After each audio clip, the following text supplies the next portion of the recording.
Do you know, I read something the other day and I couldn't believe it, that a severe mental illness could reduce your life expectancy by 15 to 20 years. I have panic attacks, and this means I have low level anxiety on a regular basis, and I'm always in fear of having a panic attack at any moment. I never know when one might happen, so I'm continually managing that.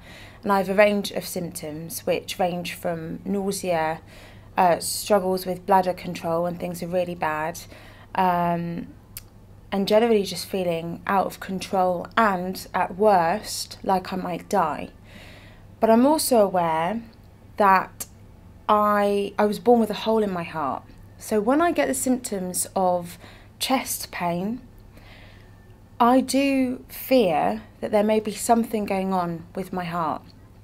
And I want that when I go and see my GP, my GP takes me seriously enough to address all the issues that I'm presenting, because I never know what might be going on, and I want to ensure that my GP is addressing it all, so I'm as well as I can be physically and mentally. Having experienced sort of severe mental illness after both of my pregnancies, I've been quite surprised that contraception isn't something that's really been discussed with me by my GP. So we've had lots of reviews of my antipsychotic medication and my antidepressants, but nobody's really talked to me about sort of longer term options for managing contraception, and that's something that I feel is really, really important, obviously, for preventing another pregnancy and preventing a relapse. I've got a real needle phobia, a really bad needle phobia, and I get very, very anxious about the thoughts of having a blood test. And when I was first diagnosed with depression, they suggested that I went and had a physical health check, which was great.